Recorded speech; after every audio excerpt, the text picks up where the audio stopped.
This is going to be so cool. This is going to be so cool. I'm very glad. I am sitting here and I'm talking to Damen Samuel, my brother, guys. Damen, say hello. Hey everyone, hey Lord Toph, my brother for almost 20 years, I think. So, Jesus, yeah, time flies. Yeah. you How cut you that doing, brother? part. I'm doing well. I'm doing well. Yeah. In the midst of all Oh, the oh, world. oh, wait a minute. Just so anybody that's watching sees this, Damon's in. Let's see, what time is it? It's 7:35 here in New York, so that means it's 11 in the morning. Yep, 11:35 in the morning, right? spot on. Damon's in Melbourne, Australia. That's right. And I thought just to start the conversation, I've been lucky enough to be part of something that's become quite common in Australia, luckily, and basically we do an acknowledgement before we have a meeting or big conference or an important gathering. We Okay. start an acknowledgement. So I'd just like to acknowledge the traditional owners of the land that I'm calling from, the Wurundjeri people, Wominjeka, which means welcome. And I'd just like to pay respect to the elders, past, present, and emerging, and just highlight the fact that they carry the wisdom and the knowledge for us all to get us through this challenging times. And it's really important, especially in these times, to remember where we come from and getting strength from our ancestors. And so I just want to highlight that we're meeting on unceded land. So this land has never been ceded. This land always was and always will be Aboriginal land. So that's my way of paying respect. And I'd like to start the conversation. Kind of stand up a bit. Let me see it. Let me see, yeah. Yeah, that's nice. Very nice. Can you tell me a little bit about the Aboriginal people? I know it sounds like just a general question, but no, but it's probably, especially coming from America, it's probably, there's a lot of comparisons because it's similar to America. In Australia, there's lots of different clans. There was 250 or more, different clans, language groups around Australia. oh wow. So just to understand that, you talk about Aboriginal people, there's not one Aboriginal, person. There's like lots of different clans with different language, traditions, and rituals, similar to, like I said, the Native Americans. I'm calling from the East Coast, and like I said, the Wurundjeri people here are part of the Kulin Nation, which is like a group of 5 different clans living in this area. And what happened is, in this part of Australia, a lot of the culture was kind of I don't want to say destroyed, because culture continues to thrive and to live and survive and to evolve. So it's not destroyed, but it got really hard for Aboriginal people here to live their culture, because of colonization and the gold rush in 1800s something, where lots of immigrants came over, people trying to get the gold. There was lots of massacres, and there was also the white Australia policy, where basically they're trying to breed out the blackness out of people and turning everybody. Yeah, I've heard about that. Yeah. Yeah. And so, I've been here for about 15 years, and probably the last, 20, 30 years, there's like a kind of re-emergence of people, trying to find out where they're from and where their parents came from. And because wasn't allowed to speak language at home, like, for example, parents were terrified to teach language, or, grandparents, because if they were caught speaking a language, they were taken away by the government, and placed into foster homes, or, so, there's this term stolen generation that a lot of people are not familiar with outside of Australia, where they basically took young children from, babies to, 3, 4 years old, took them away from their families and placed them with white families, and basically a lot of children never saw their parents again, or, knew where they're from. So it's a real disconnect from culture, from language, from rituals, and especially anybody, here from the South, anybody who's used to, the strength you get from your family and from community, if you taken out of it, it's really like it really weakens you, and it's a life of trauma and of find your identity, and which a lot of Aboriginal people have gone through. Especially in this side. There's other areas in Australia, like in Northern Territory and other areas, where some of the clans manage to continue, and they still live more, I guess, been able to continue their culture, with not as much of impact. But generally the story is very similar here too. Like a lot of other colonized places in the world, where the Europeans came over and took what they want to take, and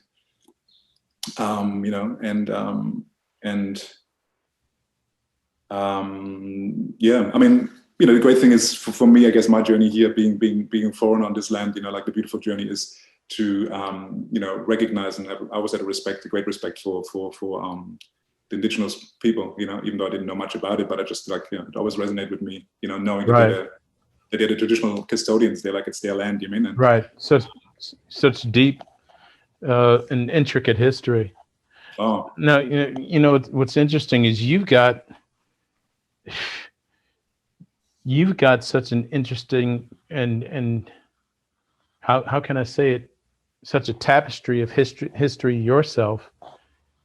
You were born in East Germany, and of all places. Yeah, and you've stayed and lived in different places. I know you can't really sum that up in a nutshell, but what has life been like for you here, having been so many different places and having tasted and experienced so many aspects of culture? Yeah, it's interesting because it's like a never-ending story, because you there's certain parts in your life where you think, oh, I've kind of figured it out. I know where I'm coming from. I roughly have an idea who I am, and then there's always another layer. Where you kind of go again. You have to kind of open up another shell. It's like almost like an onion. Another layer gets peeled off. So that's probably been a big journey for me the last few years in my work that I'm doing, which I might talk a little bit more about later. Just understanding there's more layers. It never ends. And for your understanding to grow, why you're here, what brought you here, And just to go back to my East German roots, it's been one thing. It's interesting. The older I get, the more I feel and understand the strength it's given me. A lot of people think of East Germany as like a very suppressed like dictatorship, like you weren't allowed to say and to do what you want to do.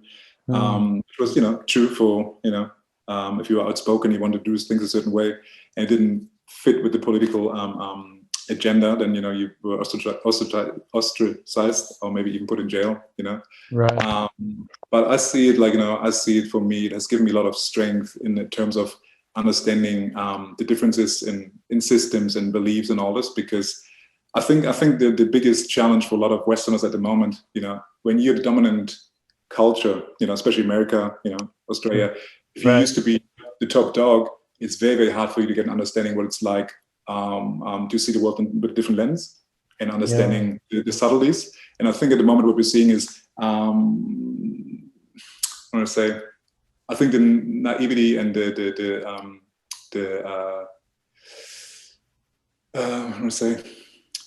inability to understand what's happening on a bigger scale is really showing at the moment. Right. Yeah. I think the reason why we find ourselves here right now is because nobody's seen the signs. Because we're educated, we are wealthy, we're privileged. It can't happen to us. Look at the Soviet Union and they fell apart, and look at the third world, whatever titles they want to use. And like this whole idea of them and us, and we're superior. And I think I've been watching it in a way as what goes around can come around. Exactly. Yeah. And so I feel like I've been like in a way like an observer. I'm part of it. I lived in America. Been living in Australia for a while now. But I'm part of it, but I'm not. I wasn't raised in it, if that makes sense. It makes a real difference, in the way I perceive and see things. And I think it gives me the ability to connect with people in a certain way. At times it's challenging because you feel like you don't really belong ever. But on the other side, the advantage is that you really, able to adapt, and you can really make yourself at home anywhere and really understand, I think, different perspectives better, I would say. So, you know, my little tiny country, the German Democratic Republic, gave me a little, I think, advantage, you know, personally. That's how I feel, you know, so it's a bit of a present, a gift. Now that's interesting. And I was listening to you. I'm like, okay, now is brother going to even get to the answer that I'm asking from the question?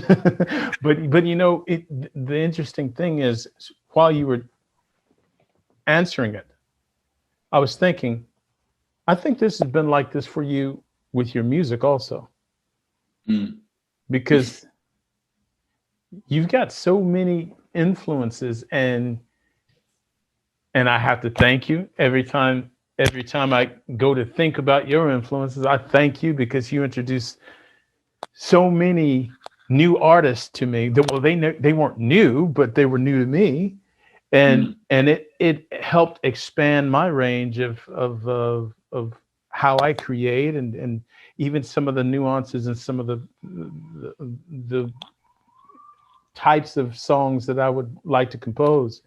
But I I think your melting pot of cultural uh, uh, experiences has affected your music that way also, because one minute you're listening to Bobby Womack, and the next minute you're introducing Sugar Ross to me. Did I say the name right? Sigur Rós, yeah, Sigur Ross, right? Yeah, yeah. So I don't want to say what got you into wanting to be a musician, but that's pretty obvious to me, is because you've been affected by so many experiences. And go ahead, take it from there. I didn't even get to the question, but you know where I'm going. So no, it's good because I think music has been such a, you know, important and big part in my life. Because, you know, if I go back when I was a child, you know, it was obviously very limited, my idea of culture, you know, because I was like, I felt German, but I knew I wasn't, like, because people let me know every day. So I wasn't really part of, you know, I wasn't allowed to be German. You know, like, it's wow. But I didn't know, I didn't know what I was. You didn't know anything else, but so, you know, like you know, it's interesting because I've been very fascinated with some of the you know, transgender artists like Anony, formerly known as Anthony and the Johnsons. It's like, you know, one of those artists I've just loved and, you know, been following over the years, because, you know, like this idea that you kind of, like, you know, you're in the wrong body almost, you know, you're like, you know, God and nature giving you a body, but then you feel like you don't quite fit in there. So, like, you know, I really connect with that, you know, feeling kind of trapped in the wrong body. You know, when I was a child, like I said, it's been a journey, and obviously, you know, I've come out on the other side. But and music was always the little let's say like, it was this part that kind of kept me grounded. It was almost like I didn't have to categorize, I didn't have to explain. It just made sense. You know, if you have music, you listen to it, and there's a response from you to the music. Like, either you don't like it or it pulls you in, and there's no question like why. And, you know, like, it's just, I mean, I know there's categories and people like to, you know, obviously it's marketing is a big industry, money needs to be made, whatever. But really, you know, music just speaks to you or it doesn't, and I think that's the part that really pulled me in. You know, so is this where I can say something very almost kitsch, kind of cheesy, and say, so are you saying that music is bread for the soul? you might say that. Yeah. It's interesting. I just listened to it yesterday in the kitchen when I was cooking. It just was on bread for the soul. Good. So, my since I've brought it up, can we talk about it? Tell me, Damen, how do you feel about that song? Yeah, what inspired you on that song? No, seriously. Bread for the Soul. I'm gonna let brother tell you guys a bit about it, and how that kind of came about from his perspective. Yes, it's interesting because the last time I went to New York, I recorded Bread for the Soul, and it's interesting because I think for the first time I kind of stepped away from music. You know, I needed a break. I was just a bit burnt out from work and music, and trying to, you know, get things done. I just needed a little reset. and and I wasn't really sure how I felt about it. I just enjoyed not being, it touched the music for a little while. And when I came to New York, just to kind of recharge my batteries a little bit, and just seeing friends and family, I got the chance to work with you and I think a couple other Monte artists on some tracks, and one of them was Bread for the Soul. And it's just, it's interesting because I love words, and I think just the title Bread for the Soul in itself is kind of captures what music for me is about. It's literally bread for the soul. It's like something that keeps you nourished, keeps you going, gives you energy, gives you a purpose, a reason for living. True, very true. And reassurance. Yeah. And I got to quiz you real quick. Can you like quote a line of yours from that song? To be honest, and he just heard it this morning. I was yesterday morning. Yesterday morning. I know you struck with your lyrics too, so I'm my wife always shakes her head like, how can you not know the lyrics of these songs? I'm like, I can't think of it right now. So you put me on the spot and I got burned. But and it's interesting at the moment because wait. Let's give them 10 seconds of silence, and then right here's the part where I edit it and they can hear a little bit of it. All right. So we got to sit here and act like, because now the song's actually coming in. I'm bringing it in, brother. We have to sit here and act like we're listening. Inside my mind, it calls to me, and I hear it time. We're probably all off time and everything.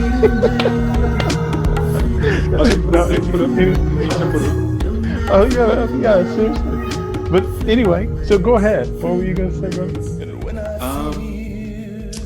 Just about the bread for the soul. I was just reading at the moment a lot about kind of neuroplasticity science, and how it's almost in a way science is finally catching up with ancient cultures, which brings me back to our traditional owners, indigenous cultures around the world, like how important it is to tap into this knowledge, because they knew thousands of years ago, they've known for thousands that we have to prove and tick off with our science sets. So, and I think when it comes to music as well, like vibration, music's vibration, and it's not just coincidence that music makes you tap into your source, into your core, like nothing else. I mean, there's been studies done. I know Sting's been part of it too, like where they measured his brain of some real advanced musicians, what happens in the brain. And there's no other activity that humans get involved in where the brain gets stimulated and acts as bright as when it comes to music. So all those different parts of the brain, that usually kind of have their own areas of expertise, work together like nothing else when it comes to music, especially when you play music. So when you find some jazz musicians, people really on the highest level of playing music, their brain is just like a Christmas tree. It's just hence the word harmony. Yeah. Oh, by the way, I gotta say this, especially since you said jazz musicians, and I would never ever consider myself anything close to what jazz musicians can do as a musician, but I will say I saw a movie the other night, Miles Ahead. Oh. Yeah. What'd you think, brother? It's interesting when you involved in music, you do it and you love it and you understand it, but then you see masters, you just see it how there's another level and another understanding, and there's so much more complexity to where you can take music to. I mean, it's just amazing. But it's also beautiful because it doesn't matter what level you engage with music or you make music, it doesn't really matter. It's this whole thing who's the best guitar player, who's the best this, it doesn't really matter. It's literally about tapping into this energy. And to me, that's what really makes that. I mean, as far as that's what I dig as a master, whether it's a painter or whether it's a ditch digger, anybody that's a master at something.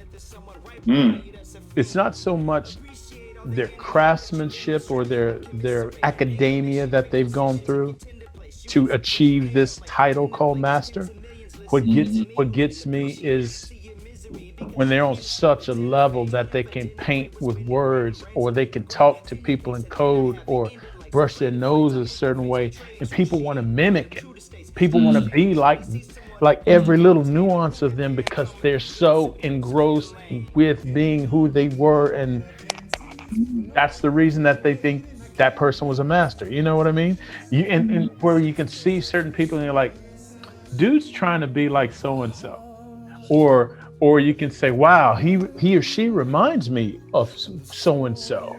Yep. And when they're naturally that way, and you think, I wonder if they might be the next or something. There is a harmony and a tapestry that can connect people, even people that aren't on that level yet. And but they may be on that. You mentioned vibrations. They may have that vibration that, I mean, because when I think of Miles, and somebody could say, name me 3 Miles Davis songs, man, I'd be like, but I think of Miles Davis as just, I think of the presence. I think of the existence of, and the same with Amy Winehouse, the same with Jeff Buckley, the same with Sam Cooke, the same with Al Green, and Al Green, I know you're still alive, but the whole point of me saying this is because these people just literally just have vibrations that just, oh my gosh, yeah. I mean, think about For the Good Times, Al Green, Love and Happiness. Come on. I just bought one of his. I bought his records a few months ago because I've got back into vinyl. Doing brother, come on. Because of the lockdown, like luckily I did it early enough. I just got a turntable and some really nice speakers and just took it back. I was like, I'm tired of companies telling me how to listen to my music, like through laptop speakers, MP3s. Come on, like we're musicians. Right. You wanna pay respect and listen to it properly. So I just bought some nice speakers and turntables. Nice. Like extending my vinyl collection. Nice, brother. That Wing was one of my latest that I bought. So yeah. Would you get the Let's Stay Together album? Yep. Let's stay together, loving you forever. Oh my gosh.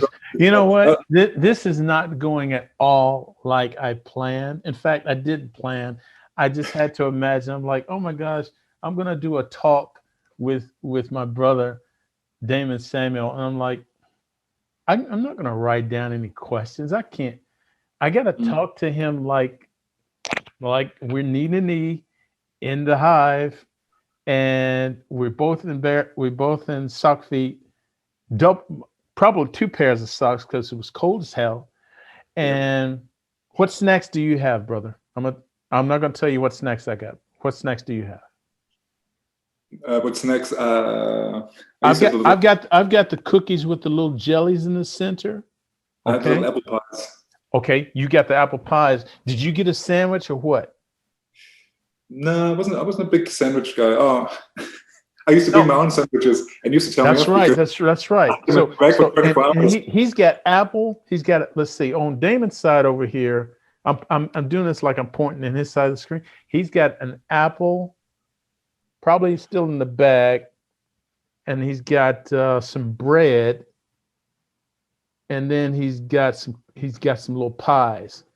And see, we would make a trip, and we'd make a trip to the local Walmart. You want to describe the hive? Can you describe the hive still? It's almost like a world away from the world, because the town I was at was kind of far away from the big city, and then within the house, which was kind of like removed from the town, and then it was on the second level, which was removed from the rest of the house. So it was kind of like almost like different levels of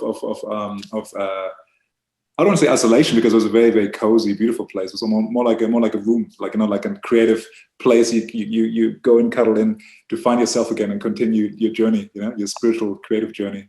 I think everybody should have a hive. I think they should. Might be the next thing, marketing hives. Say, hey, you creative hive. Very, very special place. Very, very special place. And it's interesting because, again, neuroscience and, how it doesn't really matter where you are. Like when you think about it, you can take the essence of that place and you take it anywhere, and you can create your hive wherever you want. It's not easy. It's not easy to do any every day. But I think to remind yourself, no matter where you find yourself in, your mind is the key to everything. The good and bad. So if you're struggling, use your mind, go inwards, and keep your own hive where you can. It's actually interesting. Sorry for jumping, but I did a workshop, a course, drum beat, and it's basically gets used a lot in schools and with with the naughty kids, with kids that are having behavior problems or have anger problems. Gets used in I use it with some men in a forensic facility, so they have various mental health issues. And the funny thing is, I don't want to talk too much, but one of the big things was you learn different basic drum patterns, and then you start conversations about relationships, about things that that you're struggling with. But the main thing, the first thing you learn is the bass. Like one of the things you learn of the drum is the bass, and it's bringing it back home, and and early on to identify foundation. What's the place for you that's home? What's the place you like to go to that gives you strength, that nurtures you, that feeds you? And and I love how strong it is, because once you visualize that part, nobody can take it away, no matter what the circumstances are. When you get your base and where you draw your strength from, that's within you. So that's your core. That's right. So that was my little side note. No, I find it hard to speak linear, because we start a conversation and I'm always finding examples in life that I kind of have to pull in. So well, that's I think that's what's brought us together. That's what connected us in the beginning. Either way, I mean, anyway, and we'd be like, oh yeah, and then you'd be like, oh, yeah, and we'd bounce off of each other with sporadic and impulsive ideas, concepts, epiphanies, whatever it might have been, and that's I think that's rare nowadays, and now that we're so many parts of the world are in isolation, and in fact virtually the whole world is at this point, whether you're in lockdown or not. That's so. If you didn't have that before, if you didn't connect with somebody on that level before, it's probably really, really lonely. Not knowing what you and I have, with that degree of being able to buzz off of somebody else's energy. A lot of people have friends. I don't have many, but a lot of people have friends, but they don't necessarily feel they can confide in this particular friend, or they may be too inhibited within themselves to say this or that to this particular friend. And I never really felt like that was the case with you and me, and I'm very thankful for that. I mean, there'd be some stuff I'm like, I'm not telling Damen about that, like that's stupid, or why, but it was never anything that inhibited me from doing it. No, it's interesting, because I remember looking back, because it's a little while. I remember when we met and became friends very quickly. I remember the real freedom of man love, just the endearment and hugging and being physically close, how that was so, it resonated so strongly with me. and how, like how a lot of, especially men, are really don't really have that given to them, or don't experience that, and find it very hard then to articulate. There's always a wall or a guard. Yeah. And that's why we live in such a violent world. When you think about the violence perpetrated on a daily level, what's happening right now around the world, comes from a place of somebody just not being able to share their emotional state, not being able to translate it, to say it, and also no value has been put on it. Like there's no incentive for it, because you get incentive, you get a paycheck, you get a pay rise when you're as ruthless and brutal as you can be. So I can deem it as a weakness. So when you think about it has been all flipped upside down. And I think, to bring it back again to the ancient to where we come from. We come from community. We come from from villages. Yeah. It's all about a community. Like you can't survive on your own. Like now we ended up in a world where it's all about me. And when we come to survival, like when it comes to survival, like moments of like fear, which we're getting bombarded with at the moment. People don't know where to turn, because it's just me now. Because they haven't learned to have a community, have a village that can stand with them. So again, I think it's a great opportunity for us to reconnect with where we come from. And even if you don't know where you come from, there's ways to connect with that, through others. So it's an interesting journey. If right now was a melody, and you could detect that it had a color, what's the primary color? I'm not saying that it wouldn't ebb and flow into different hues or different shades later, but what's the primary color you personally would detect or see or feel right now in that melody? It's funny, because as soon as it color for me, like it was a strong red. Oh wow! That's the first thing that came up. It's very, very strong, like bright, fierce, strong. Almost like there's like nothing to kind of like guess about. Oh, what it's red. It's very, very beautiful, strong, scary. Like everything. It has it all. A bit like the I guess the light of or the color of a flame of the fire. When you think about it, it can be anything. It can burn down your house and give you warmth. It can feed you, keep you warm and alive, and it can burn you to the ground. So it's kind of like this duality. Where it has both. So Wow. Yeah. So what's going on with you, or not, in your creative space, mind, place? It's interesting. It's interesting, because I was just about to say that. Am I putting you on the spot? No. Like it's a good spot. It's interesting because I've always,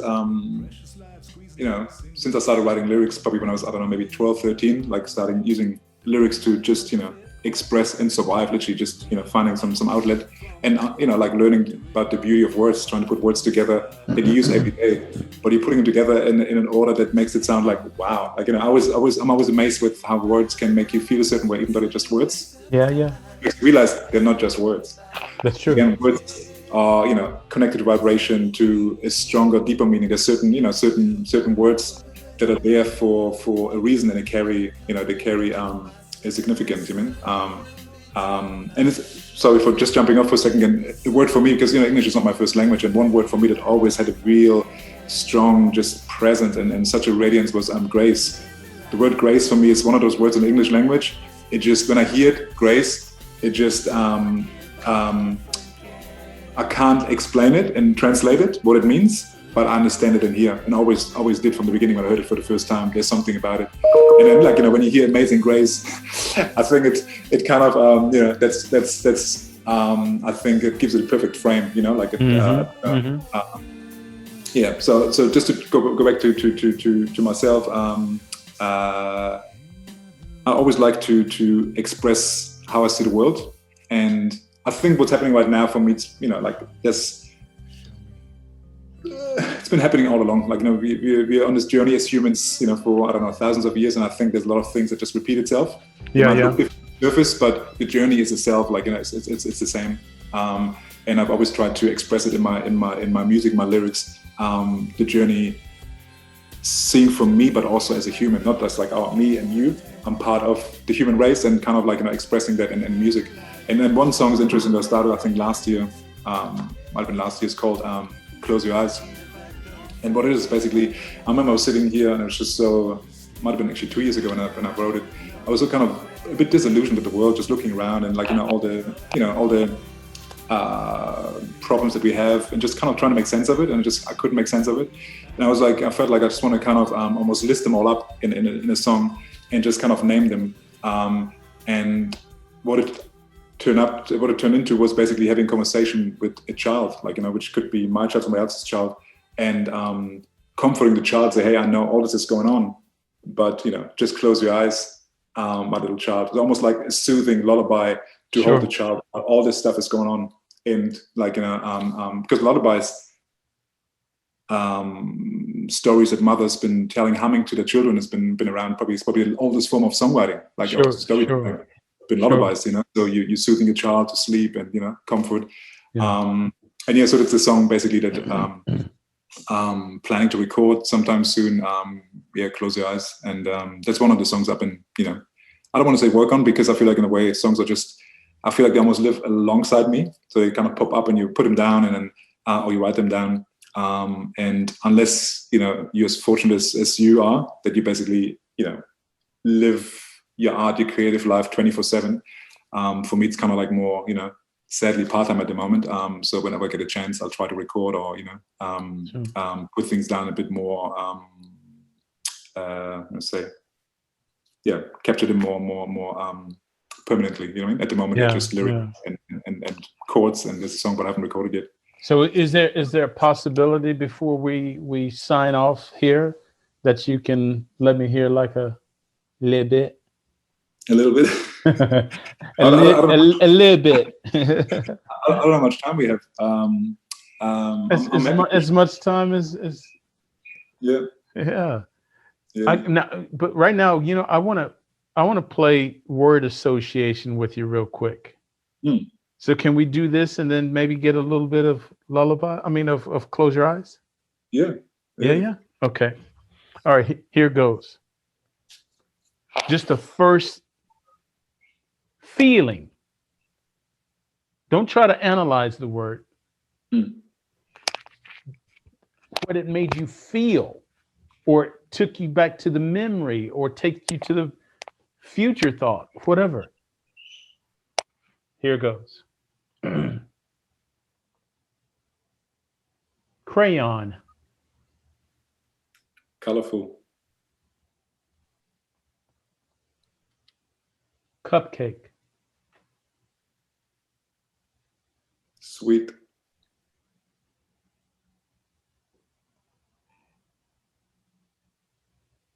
Amy Winehouse. Divided. Mahogany wood. Strong. Zambia. I don't know the word. Zambia, like the country? Zambia? Yeah. Friendship.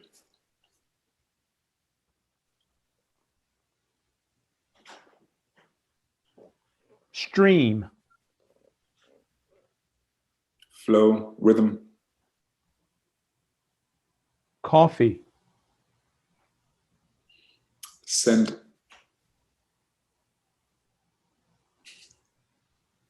Moan. Nature.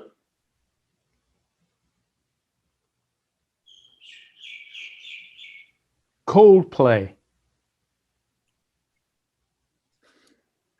England. God save the Queen. Concert hall. Hitting the stage. One word. concert hall, one word, stage. Okay.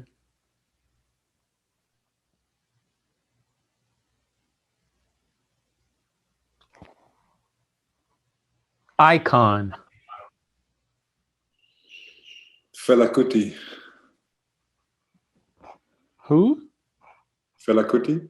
Tell me. I'm embarrassed. No, it's Fela Kuti is one of the most probably famous musicians, activists in the world. I think he was from Nigeria. Wow, I'm so bad. And Wow. him and Bob Marley are pretty much like probably the two leading guys when it comes to using music and art to really shake the world. You mean and do it on a level that Fela Kuti. Fela Kuti.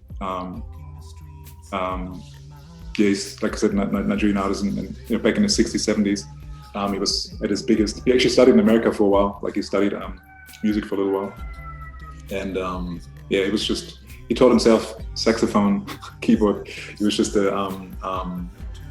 actually did a musical a few years ago. It was on Broadway as well. Did a musical about his life, and he started his own. He basically was disillusioned and unhappy with the government in Nigeria because of corruption and all this, and this mistreatment of people. And he started his own Republic of Calcutta. So in the middle of Lagos, the biggest city, one of the biggest cities in the world, he basically announced, "Hey, that's my republic. I've got my own law, my own rules here." And then musicians, dancers, people moved in and lived with him there, like in this this compound. And they basically the government didn't like it. The police came past, the soldiers, like he got beaten up really badly. But he was somebody who was yeah, I think just what he stood for. I mean, not saying he was a perfect person, but just what he stood for and what he again, these times especially, to speak up and do it without caring about your physical, the repercussions, like physical health. Like saying, hey, if I get hurt or killed, hey, so be it. I've got to speak the truth. I can't not. So. Yeah, and he was a strong, very strong personality. Yeah, I have to send you some of his music. Well, right now I want to hear from the German, Nigerian, Australian, American artist Damen Samuel. I actually have to jump back because I forgot. Have you heard of Afrobeat? Yeah. Fela Kuti. That's what he basically created. Oh, Afrobeat. Wow. So on the musical side, that's basically what he's famous for, Afrobeat. Oh, wow, yeah. So okay. Almost forgot to mention that. Oh, okay. Yeah. And it's sorry for jumping again. When I was in Nigeria to go to my sister's wedding, 2017, when I left, because I was actually in Lagos. And it's a crazy, beautiful city. And when I was at the airport before, I jumped on my plane, said goodbye to my family, I grabbed biography, Fela Kuti. So I read it on the way from Lagos back to Australia. So got some beautiful memories. I actually went to the New African Shrine. So they have a venue where he used to perform in Lagos, and that was the 20th anniversary of his passing. And I basically, when I was in Lagos, I went there to celebrate with dancers and music. The 20th anniversary of his passing, so it was pretty special. Wow. Yeah. All right. Shout out to my Igbo brothers and sisters, because my family's from the Igbo tribe in Nigeria, on the eastern side of Nigeria. So I'm sending my love. How do you spell that? EBU? No, it's IGBO. Igbo. IGBO. Okay. Yeah. Very nice.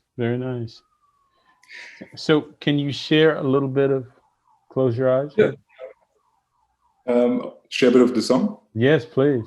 Yeah. I'll see how it goes. Maybe I play the whole thing. I don't know. I'll see how it goes. But I would love it. Because I always struggle to just pick parts of a song. It's kind of hard. No, that's fine. That's fine. But before you start, as you know, I'm in New York, and right now seems to be a siren going by every 10, 15 minutes. So it's good. I like it. Yeah, it's a bit of Public Enemy. Okay. They had sirens in their music all the time. It worked for them. Yeah, this one's Close Your Eyes. I'm not sure what the sound is like. I'll just give it a go. See how we go.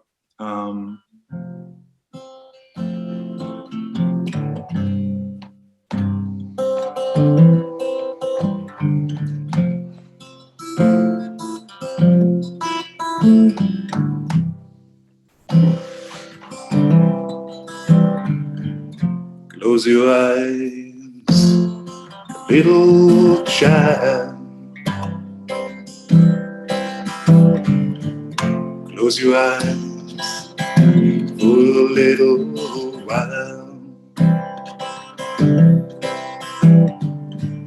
This world needs some healing.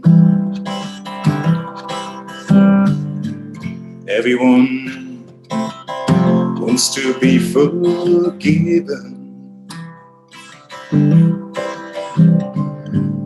Raise the flags on half mast. The colors of the rainbow are still overcast. Open your arms wide for broken heart. Lonely man killed without any regard.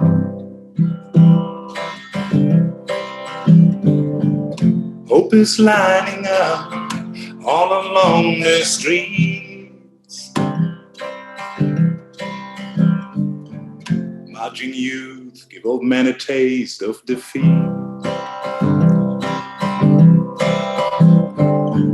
No tears ever shed in vain. They'll find their place like every river finds its sea. So close your eyes, little child. Close your eyes for a little while. Fisherman railing bags full of plastic dreams, left behind by a world with low self-esteem.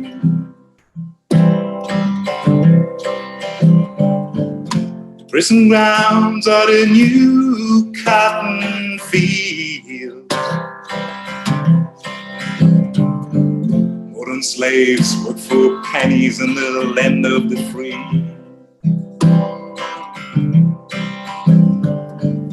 When will this madness ever end? Screen shine bright like the promised land. Father Time right upon our heels. He's come to save the one who want to heal. So close your eyes, little child. Close your eyes for a little while. So close your eyes, my child. A better world awaits you. It might just be a while.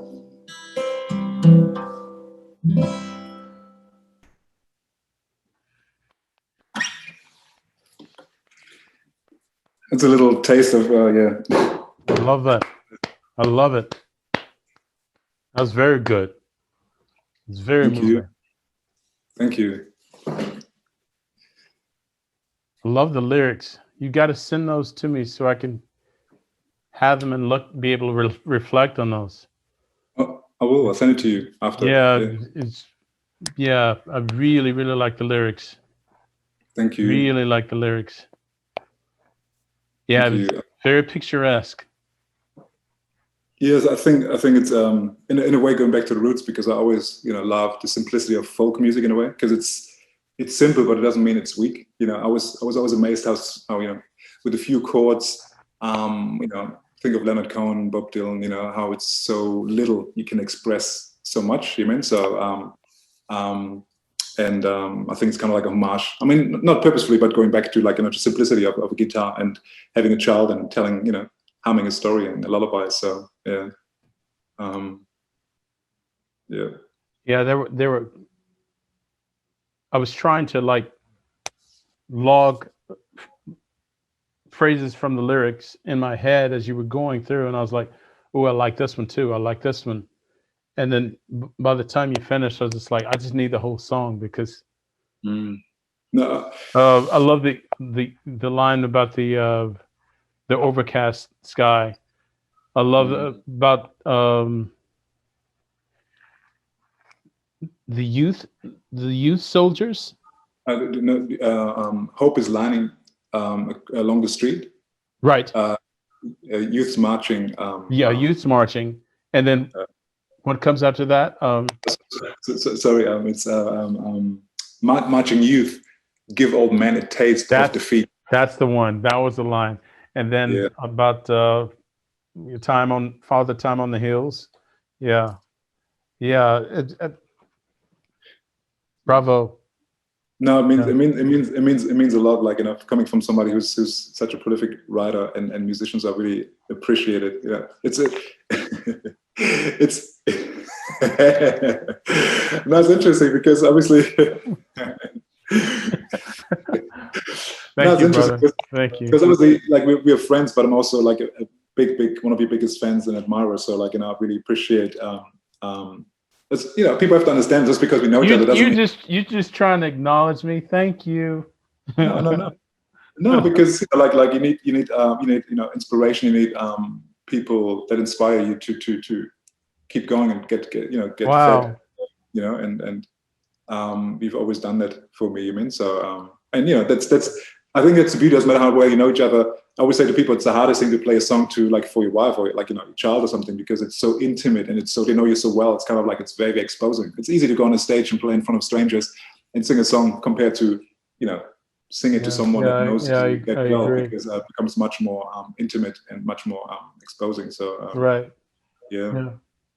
Thank you so much. Yeah. Yeah.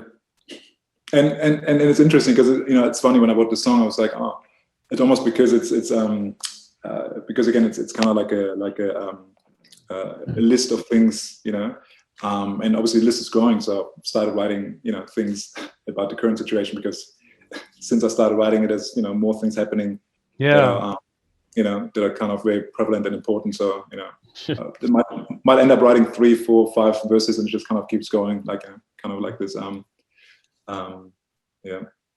which is the beauty of a song. It kind of dictates itself where it needs to go. Yeah.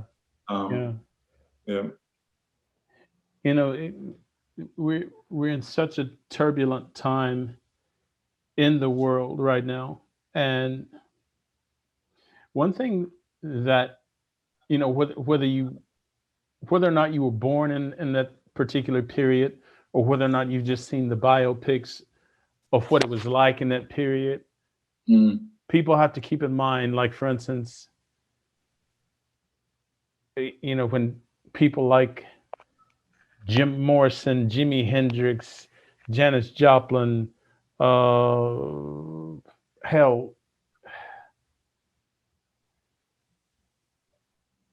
Sly and the Family Stone, and all those old acts and old cats, they were going through really trial and tribulation times also, when they were either about to break through or about to be discovered, or whatever it may have been. And I think about that almost every time there's political unrest, there's natural disasters and things like that. And I think as an artist, I think, the world is giving birth to somebody incredulous right now. Somebody beautiful, meaning they may already exist, but the world's travailing in pain like a mother in labor with a child. And somebody beautiful, magnificent, and monstrous, even in a beautiful way, is about to be born as to the world and their artistry. Uh, that doesn't sound too far fetched, right? You understand what I'm saying? No, totally, totally, and I think that's the the beauty and importance of art. I mean, and I love to believe, like I love to hold on to this thought that no matter what's going on and technology and all those advancements, in the end, like art is going to be art and it's always going to be around. I mean, it changes and like computers drawing paintings now and compose music, whatever. But I think at the core, there's something about music and art in general, like that is beyond control. You can always control aspects of it. You can try to put it in a box and trying to sell it, but the essence of it, I think, as long as we have a soul, we're always going to connect to art. It's always going to be a calling and going to be purely organic, purely. Yeah. So, and that's why, like it's interesting when you look at all the things that are going on. Music and art is still there. Like people still go to museums. People listen to music. It hasn't changed like one bit. You look at history and all the things that are come and gone and all the troubles. People always listen to music. Always, and always connected and try to connect.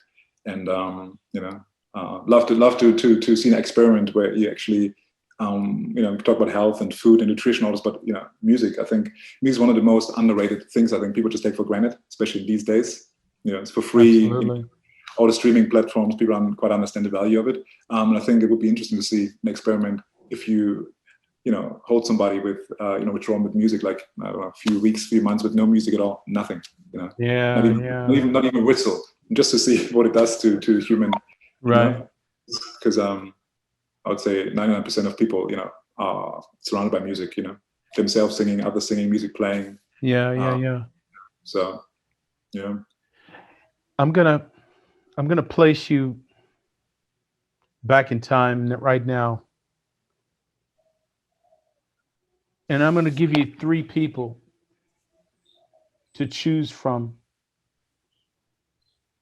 that you could be in association with, connected to, or trying to break through with. Frida Kahlo, Nina Simone, Josephine Baker, Edith Piaf.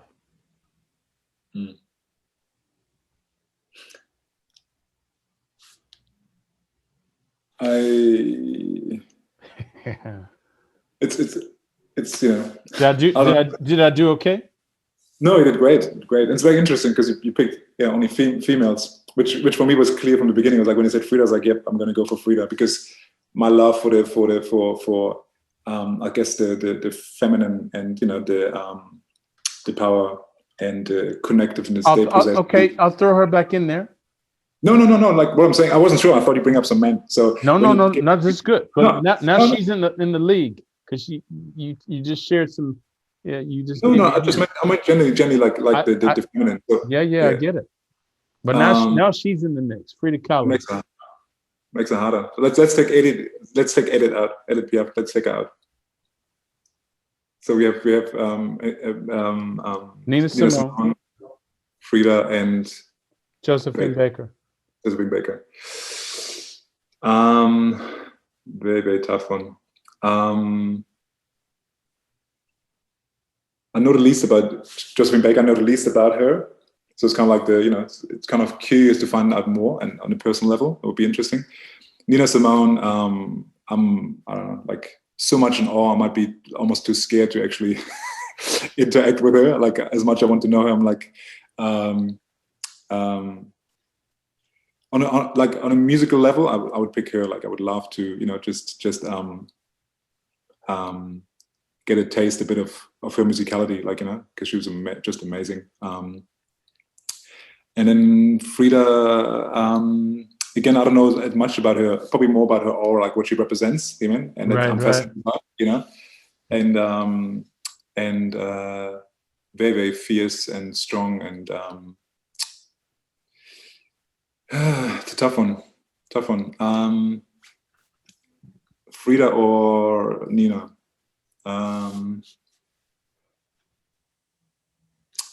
I'm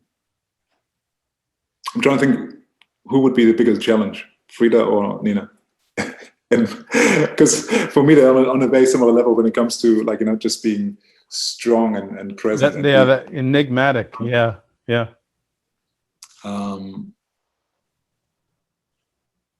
might go with Frida, I have to say, because I feel like I know less about her, and I think I think she probably challenged me even more than Nina. So I'll go with Frida. Wow. Challenge in a way of like like really opening me up to things. And, yeah. Okay. Now, Frida, as we know, is the visual artist. Damen Samuel is a musician, the musical artist. He's sitting in her studio, lights shone through and reflecting on her painting. Is there a song that you've got right now that you'd be playing for Frida if you were in her studio? Like a song of mine that I would play for her. And would you share it with us? If there's one besides Close Your Eyes. Yeah, I've got a snippet. I've got a snippet of a song. That's fine. It's kind of like the first. She's painting, so I'll give it a try. She just inspired you to play an ode to her.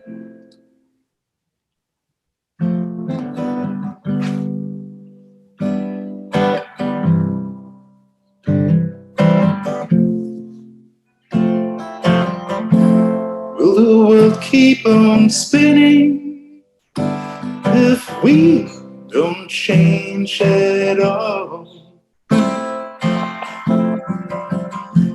Or will it stop turning for us once and for all? Who carries the answers and who's not too scared to ask? We seem so lost without it, fading footprints in the dust.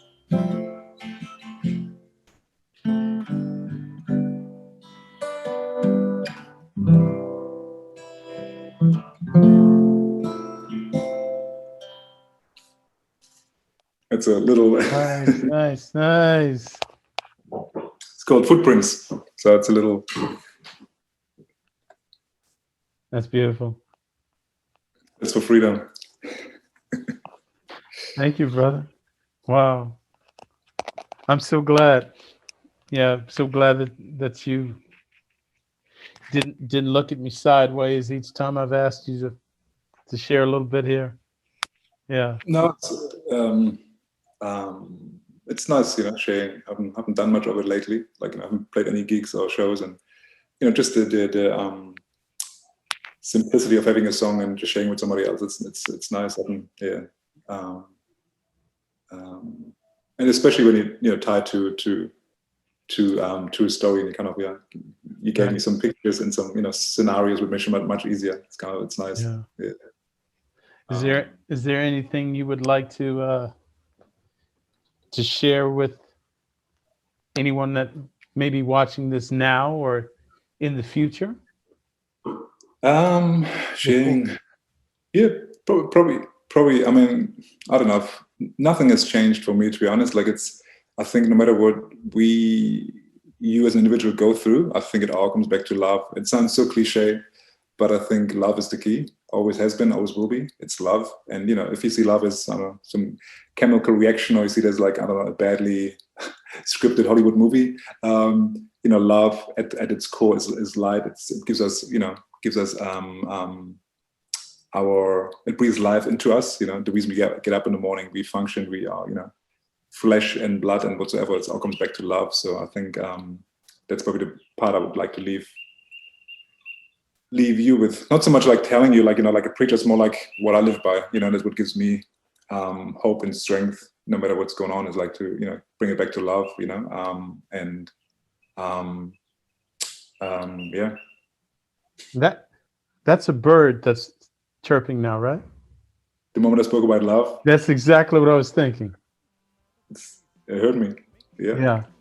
So I'm gonna say on that note, Damen Samuel, everyone, brother, thank you so much, and you got to come visit me again with another talk. I'd love to. Thanks heaps for having me. Thanks for listening, whoever's tuning in. Keep shining bright, everyone, and I'll see you very soon, brother. All the best. Absolutely, brother. I love you very much. I love you. Talk with you soon. Auf Wiedersehen. Tomorrow we'll find another way to make it alright.